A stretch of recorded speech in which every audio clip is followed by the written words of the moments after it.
Welcome to the Wingman Show. My name is Drew Brown, and my wingman, my man, the number one guy I know, Dr. Paul Thompson. What's up, brother?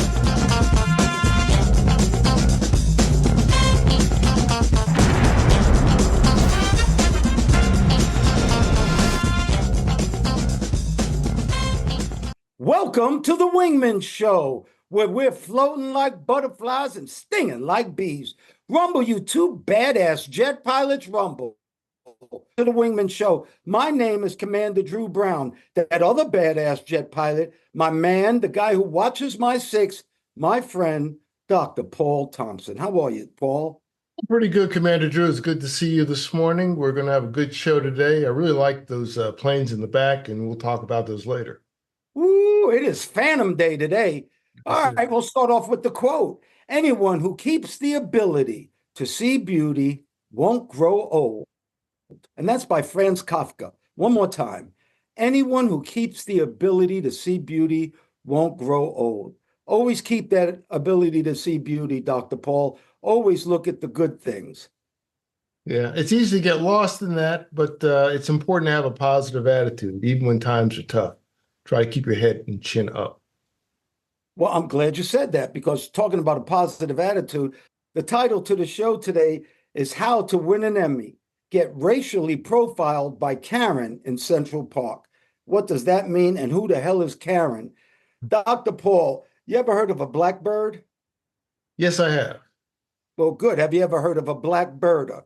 Because we have a guy, a blackbirder, and his name was Christian Cooper. And I don't know if you remember the story, but Christian Cooper is a bird watcher. He's a Harvard grad. He actually is a writer for Marvel Universe, and he was watching birds in Central Park. A lady came into his area that had a dog that didn't have a leash on, and he politely asked her to please put the dog on a leash as per park rules. This woman had the nerve to call the police and say an African-American man is harassing me. Please help, help, help. Well, thank God my man Christian Cooper had a weapon called an iPhone, and he videotaped the whole thing. Do you remember that, Paul? I remember quite well. And one of the reasons I remember is that the Christian Cooper is, well, not only a birder, but he's actually a doppelganger for somebody that I know very well, a childhood friend. He looks 99% like a gentleman named Will Blackman. We'll show a picture. He looks like him about maybe 30 years ago. Good thing he didn't do anything wrong, because Will could have been picked up. Yeah, I remember that. I do remember that. Tell me a little more about it. Well, first of all, doppelganger is a word for somebody who looks exactly like you somewhere in the world. And I didn't know that for a while. Believe it or not, because of this notoriety, National Geographic got in touch with him, and he got a television show for bird watching. And you won't believe this, Dr. Paul. He just won an Emmy. And that's how he took a negative and made it a positive. Just like you were talking about before. Sometimes things happen to you think are the worst things in the world. They turn out to be some of the best, Paul. Yeah, you're right. Yeah, I saw he got an Emmy, and he wrote a book on bird watching.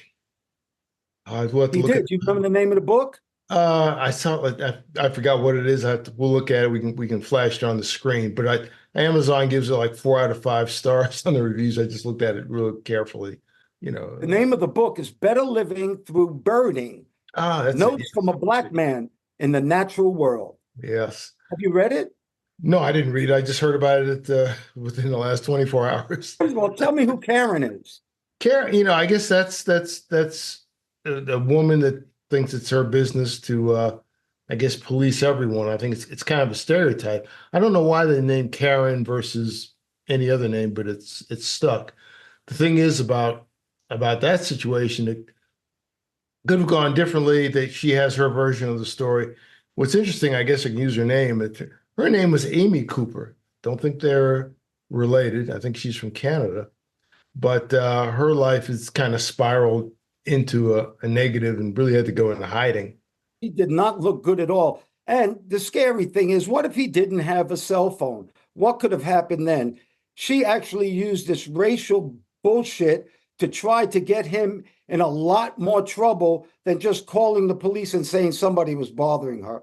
That's horrible, Paul. So instead of that bad news, we turned it into good news because he won an Emmy. How about some more good news, Dr. Paul? Yeah, tell me the good news. All right. What if I told you that I'm going to give you 10 facts to show you that the USA is in the best recovery of the world, the number one recovery in the world? Let me start off with some facts, Dr. P. Okay. Wage growth is rising faster than inflation. Income for workers are at an all-time high and have been rising for 4 years. Can you believe that, Dr. Paul? People are making more money. Well, that's great. They need that because inflation is going up, or it has been going up, accelerated from the, I guess, from the pandemic. So that's good. If you can break even, you're doing something, but that's better than it going the opposite direction. Well, it also said salary increases are exceeding inflation for the first time since 2020. How about number two? Made in the USA, a manufacturing boom. Now, I didn't realize this, but America used to make 40% of all the world's semiconductors. That was in 1990.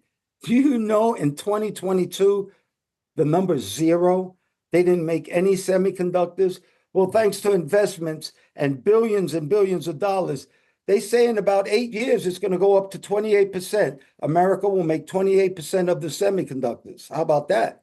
Yeah, I guess during the pandemic, there was a major disruption in the supply chain, and all the stuff, a lot of cars couldn't be made, a lot of things that required chips couldn't be done. So things were stood at a standstill, and I realized outsourcing everything is not a good idea. That's true. And those chips, you have to have a chip in almost everything we have right now, especially in all these highly technical devices we use. Number three, lowest unemployment in half a century. The unemployment rate has stayed below 4% for 2 years straight, and that's the best record since 1960, Dr. Paul. That's great. If you want a job, you can get one. And again, as we say, education is key. So get as much education as you can, or skill training too. It's all education, in my opinion. Get as much skill training as you can to, enhance your job prospects. If it's something you want to do, and if it's something that's up there, there's going to be competition.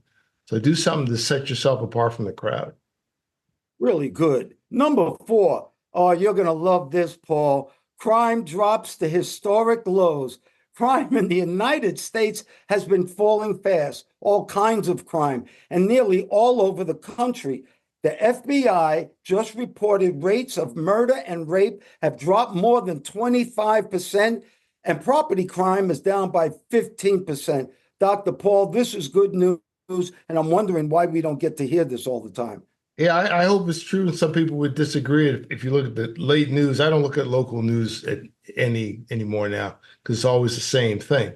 Maybe it's the same people. But I even saw a report recently saying that even the amount of recidivism is down. In other words, people committing repeat crimes, they say that's gone down, at least in my area. Well, that's great because I can't imagine going to jail and wanting to go back. All right, number five, the stock market is breaking records. And yes, I have made some money. You have made some money. But better than that, do you remember we bought Ford stock a long time ago? We did it on the show. We bought some shares of Ford stock, and for a long time, it wasn't a very good pick. Well, guess what? Those Ford stocks are back up, Dr. Paul. So if you keep your money invested in the stock market, sooner or later, it will go up if you have good investments, Paul. Yeah, exactly. Sometimes you got to look for the long run. Some people are, day traders and they trade by the second. I don't do that. Some people can do well with it, but long term, if you get something on the S&P 500 and hold it, historically, the last 50 years, you've done pretty well through the ups and downs.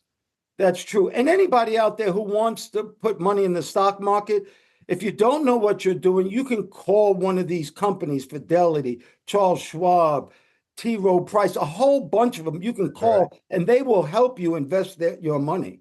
That's true. They will talk to you now because used to be that didn't exist, but now it's so competitive. Everybody will talk to you. They want to talk to you. And in fact, and if you don't want to talk to anybody, if you're looking at us, listening to us, you can go on YouTube and get from the very basics to the very advanced. It's actually almost too much information. Right? Almost too much Yeah. information. You have to decipher what Right. is good and what is bad. Why don't you tell us the next five indicators? Okay, this one, health and prescription drug costs. Did you know the health and prescription drug costs have declined from being 14.5% to about 7%. Government now requires that Medicare negotiates for prices. You might have heard about insulin going down, cost of insulin and some drugs are being capped, which is a little bit tough on the pharmaceutical companies, but it's better for patients, particularly senior citizens who tend to have more things going on in later in life than earlier in life, and that those drug costs add up. Well, Paul, actually, on those senior citizens, they've now capped Medicare at $2,000 per year. That's the most out-of-pocket expense that you'll have to pay. Oh, that's great. That's great. I mean, some of those expenses could be $2,000 a month, or maybe $20,000 a month, depending on the medication. That's that. I thought that's kind of criminal, because in other countries you can get things much cheaper, much cheaper. And the rationale is, well, all the R&D is done here, so everything costs more. I understand that to a point, but too much of a disparity. You want to hear the next one? Yes, definitely. Continuous business growth. America's economy has been the envy of the world, and it was going faster than any other country. We just got a lot of businesses. A lot of people are going into businesses. A lot of folks are forming businesses. Yeah, almost 16 million new business applications were recorded last year. And that's the most ever counted in a multi-year period. So a lot of Yeah, small businesses are coming up.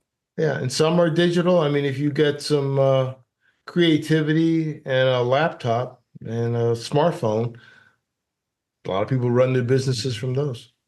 You want to know number 8? Number 8. Optimism and vibes. People feel better about the economy and are obviously spending more. And that's a sign of I guess, the overall health of the society, people out and buying. I go to stores, our favorite store, Costco. I've not been into an empty one in the last couple of years, unless it's like 5 minutes before closing in the middle of a weeknight when it's raining heavy. No, a Because lot of businesses are doing real good. And yes, Costco is doing great, especially because of my money. I give them all the time. yeah, it's hard to go out of there. Some place, you go in for like one little thing and you get $400 later. $400 later and a truck. Yeah, you need help with that? No, I got it. It's okay. But you know what I do like, Dr. Paul? Costco will send you a check every year. They give you a little bit of it back. And so the more you spend, the bigger check you get. Yeah, that's true. A couple of years, a long time ago, I had quite a bit actually, because I was there all the time. Number 9 is renewable energy, using solar, wind, hydro, biomass, geothermal energy is going to cut down on the carbon footprint. I never heard the term geothermal till like early the 80s, using energy from the center of the earth, hot springs, and the energy coming from the core of the earth through the earth's mantle and tapping into some of that stuff and getting a lot of steam. Well, the last one, go ahead, I shoot it. see. High school graduation rates are up and smoking and pregnancy is down. Wow. Now, they say that people understand the need for an education, and I've never heard anything good about smoking. High school graduation rates are the highest ever recorded, and teen pregnancy rates are now at an all-time low, Paul. That is always great. That's great for the society. It's great for everybody. Great for the society, and great for the society, and great for one's long-term future. Well, let's talk about some more good news. You ever heard of Mike Bloomberg? He ran for president. He was the mayor of New York City, and he's a very, very wealthy man. Do you Yes, know Mike Bloomberg just gave $1 billion to Johns Hopkins University's medical school? So nobody there will ever have to pay tuition again. If your family makes under 300,000, they will pay your whole tuition. If your family makes 175,000 or less, they'll pay for room, board, and the complete thing. It'll be completely free because of Mike Bloomberg. And don't you remember, we talked about somebody else, Paul? yes, yes, yes. Lady up in the Bronx who donated what, $1 billion that she didn't even, extra billion she didn't even know she had, left to her by her deceased husband, who was a high muckety monk on Wall Street, and she gave $1 billion to the Albert Einstein School of Medicine up in the Bronx. That's right. Her name was Ruth Gatesman. Oh yes, Ruth Gatesman. Yeah, Michael Bloomberg. Yeah, I watch his TV channel every day. It's always on there. Yeah, Bloomberg TV. He's got a big philanthropic organization. Because I think last year he gave like, yeah, like they gave like 3 billion. He gave away $3 billion last year.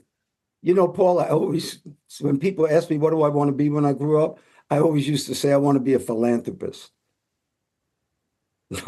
I'd never heard that before. I want to be, that means you have a lot of money if you're a philanthropist. All Okay. right. How about this weird news? In Barcelona, you know, this is the chain that Yeah. they tried to mug me for right here. This is the Yeah. chain that they couldn't get off my neck. But in Barcelona, some kind of way, the people in Barcelona do not want that many tourists in their town anymore. And so they attacked them, Dr. Paul, except they attacked them with water guns, which is very, very cool and better than real guns or trying to rob me of my chain. Can you believe that Barcelona residents don't want so many tourists in their towns because the rents are going up, cost of living's going up, so they squirted them with water guns, Paul. That's unique. When I hear that, I think that hmm, that that probably wouldn't go well in New York City, at least the part that I used to go from. But No, somebody, if you shoot somebody with a water gun, they might shoot you back with a real one. yeah, or something, a crossbow or something. That just wouldn't work. I wouldn't work in the Bronx, Brooklyn, Queens, Manhattan, or I don't know about Staten Island. Probably not there either. But that was kind of weird. Now you were just there. They didn't try to drown you with water guns. No, I didn't see any of that. That's why we pulled up the story. I didn't really hear anything about that. But there were so many tourists in Barcelona. I mean, they were packed. It was like Fifth Avenue in New York, and I'm not kidding. Was it hot? Was it hot or cold? What was the temperature It like? was warm. Yes, it was Okay. warm. Okay. Yep.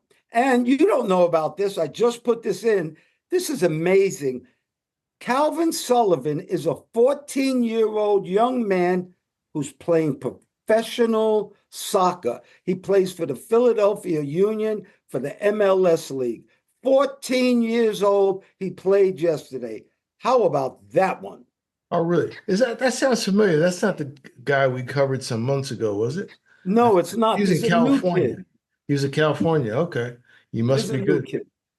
All right, ladies and gentlemen, check out those badass jets Dr. Paul was talking about earlier behind us. We have F4s and F4 Phantom. And I used to love those F4s. And the very first time I ever saw one is they were flying overhead when I lived in Israel. I lived on a kibbutz. I went to school there for my 10th year of high school. And F4s used to go towards Lebanon because they were really fighting. And the F4s used to fly overhead, and they were some badass jets. And I'll never forget the Israelis thought of pilots. They thought that they should have autographs from pilots. They were like superstars to them. Wow. Yeah. I always liked the look of them. First time I ever saw one was the Thunderbirds were doing a practice in South Carolina. I just happened to be there. And they were doing like right over where we were staying. It was unbelievable. I always like the look of the airplane because maybe it's the wingtips at the end, they kind of bend up like an anhedral effect. And that's kind of unique. You don't see that anywhere else. When I got to the Nimitz, there were no more F4s. There were only F-14s. But I think you got to actually fly with some, didn't you? Yeah. Flew with them, flew against them, quite a bit. Yeah, my first cruise, they were F4s, and then we went on the second one. After that, they transitioned to all F-14s, which very, very different performance characteristics. Very different performance characteristics. Well, thanks, Paul, because thank you, everybody, also. Everybody out there who listens to us on YouTube, on Apple Podcasts, TikTok, Instagram. Thank you so much for watching us and listening to us. We really appreciate your support. We do love your support on our frequent flow line and our newsletter, but you can get all of that at wingmanshow.com. Wingmanshow.com. That's our website. You can get our old shows on that. But also on that website, you can write us. Write us and ask us a question. And Paul, I have a question this week from the frequent flow line. Believe it or not, it's from Whidbey Island, Washington. That's where A6s actually were when I came out of the Navy. Mhm. Whidbey Island, Washington. There's a husband and wife, 55 and 52. They say our new neighbors are nasty, and I call them nastoids. And their yard is like a junkyard. The guy is a hoarder. We love our home and don't want to move. What should we do, Wingman? Go ahead, Paul. You start off. Okay, Commander Drew, that's kind of a tough one. I guess you could welcome them to the neighborhood and ask if there's anything you can do to help them clean up. And in anticipation, you might actually find a number of salvage places or tell them where, hey, if you want to get rid of this stuff, all this stuff, I see you got a little excess. If you're not sure how to get rid of it, here's a number of, college kids that pick up stuff. You see those trucks around. Maybe or Goodwill, they'll take donations of about everything. I've done that with Goodwill. That kind of suggests you're kind of light-handed. Obviously, you don't have a homeowners association, like I do, which would, if a blade of grass is not at the right angle, they send you a letter. That's another extreme. But that's that'd be my first thing. Welcome, introduce yourself, say, hey, if I can help you, that kind of thing, indicating that you see something that's off. See how they react from there. Yeah, there's a lot of things, Paul, in this that I'm just not sure. First of all, I would hate to have a bad neighbor. That's probably the worst thing you can do is to go home to your palace and have somebody next door who you don't like and disrupt your day-to-day business. So first, like Dr. Paul said, I think I would go in kind and nice and ask them, what can we do? The next thing you could do is you could look at some fencing. You can look at some shrubbery that maybe will hide it. Or believe it or not, if it's bad enough, I don't want to say call the police and call the authorities, but somebody needs to call them for your neighborhood. But also, I want you to know maybe it's time to move and find someplace new. Just like the bird watcher, sometimes bad things happen to you that bring out the best. So maybe this neighbor is the best thing that ever happened to you, and you can find you a beautiful, lovely new home. That is very possible. All right, Dr. Paul, you know what that brings us to? Yes. It brings us to a Wingman PSA from the 11 Facts in Life, under fact number 10. You are unique. Love yourself and be your own best friend forever. You are unique. Love yourself and be your own best friend forever. Dr. Paul, it's so important to like yourself, but more important is to love yourself and always take care of yourself and be happy with yourself. And if there are things that you don't like about yourself, start working on them. You know what's wrong and you know how to change them. What do you think, Paul? Yeah, get started, Drew. I agree. If you're off, get yourself back on track. And you got to like and love yourself. If you don't, everyone else's affection doesn't mean quite as much. You got to know it. You got to believe it. Don't get depressed. Again, take a news fast every once in a while. Get away from the TV for a bit. It's tough, or the computer, and looking at all the bad things in the world. You can incorporate that into your soul. I fight that all the time sometimes, but I'll realize that I need to turn this off. Yeah. And automatically, kind of things get better. It's like you're banging your fists with with a hammer. We'll stop doing that. And then Well, you know what they say, Paul? They say if you hang around four negative people, you're going to be the fifth. It's very important to be careful who you surround yourself with. And yeah, sometimes the best person to surround yourself with is yourself. And don't talk bad about yourself. I don't like when people talk bad about themselves. All right, Dr. Paul, that brings us to the gouge. And you know what the gouge is? In the Navy, it's stuff you need to know, or as I say, it's shit you need to know. How about this gouge? If you're not sleeping well, if you're having a problem sleeping, they say get some more sunshine. Isn't that something? And, you know, you and I lived a life like that because at FedEx, we had to fly nights a lot in the beginning until we became 777 pilots and got to fly all over the world. We had to do domestic flying. Do you remember that, Paul, when we used to have to fly on the opposite side of the clock? yeah, at the backside of the clock, I remember that quite well. And that's a tough life. That's tough because when I started, I was relatively young. I was very young. And after doing that just for 1 year, just full bore, 1 year, 1 year, 1 year, 1 year, I felt different at 12 months later than when I started and realized, hey, you can't do this forever. Not like this.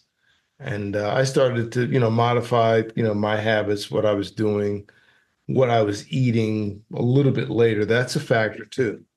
But yeah, our circadian rhythms can get disrupted. But FedEx in the early days, it was nighttime. Everything was done by like 7 in the morning. By 7 a.m. Normal people's time, that was kind of bedtime for us because we And were up at you know what I did, Paul? I didn't actually look at the clock. I went with my body. If I was tired, I went to sleep. No matter if I was in China, Singapore, no matter where I was. If I was tired, I went to sleep. If I wanted to get up, then I got up. So I kind of used the body clock that I had. And it's hard sometimes. You know, we slept on the daytime and we had to fly all night. That was rough for a while. yeah. Well, you know, the name of our show is the Wingman Show, and that's because we always introduce a wingman of the week. And the wingman of the week this week is an amazing person. He actually goes by the name of Mr. Beast. Now, I'm not really big into social media, so I had no idea about this guy. But his name is James Jimmy Donaldson, and he's also known as Mr. Beast. He started YouTubing at 13 years old. He has the highest number of people following him of all YouTubers. He has 320 million followers, Paul. And do you know what this guy did? And he did it on a YouTube. He built 100 homes for people all over South America and Mexico, for people who lived in disaster areas and they had no homes. This guy went out and built 100 homes for them. And the way he started also is what got him his big hit is he counted to 100,000, from 1 to 100,000 on YouTube. And I think it took them 40 hours. They sped it up to 24 hours. But that's the kind of things that got him very, very famous and very, very wealthy. Yeah, I've heard the name over the years. I thought he was like a big old guy or something like that from some marketing people I followed on YouTube, and they talk about Mr. Beast this, Mr. Beast that, something about marketing. But I had no idea he was a major philanthropist. Big time. He's done so much for so many people. And he was raised in North Carolina, born in Wichita, Kansas in 1998, believe it or not. This guy has done a lot of good. Maybe one day we'll have 320 subscribers and we'll do things just like that, Paul. Hopefully. All right, everybody. Thank you so, so much for watching us. And for you and everybody who can hear or see me, everybody out there, whatever you think is beautiful, whatever you think is important, and whatever makes you happy, may you have that today and forever. I pray for peace. I pray for peace too, and we appreciate all those who listen, like, and share our message. Please pass this on to friends. Don't forget to like and subscribe. We need more subscribers. A lot of you look and don't subscribe. Please subscribe. It helps with the YouTube algorithm, so it's shown more often. More people will get a chance to see what we're putting out. It's positive. We try to stay positive, you try to stay positive. Thank you. Thank you. We're going for 100 million, so subscribe. Thank you once again, Dr. Paul Thompson, my friend. Thank you for your love, your time, and that's something that we won't ever get back. I want to thank all the listeners, too. Thank you so much for doing the show, Dr. Paul. We're jamming. Well, thank you, Mr. Drew, for inviting me on. Always good to talk to you. And ladies and gentlemen, please remember to like, share, and subscribe to this podcast or any of the podcasts. If you're looking at YouTube, they say smash the like button. Don't smash it. Just press it gently and refer to use as a link to all your friends. You can also look at us on our website, wingmenshow.com, WINGMEN show, SHOW.com, altogether, wingmenshow.com. And we hope to see you in the future. Thanks again, Mr. Drew. Oh, you're welcome. And we're still floating like butterflies and stinging like bees. Rumble, you badass jet pilots, rumble. May there be peace on earth and goodwill towards all men and women.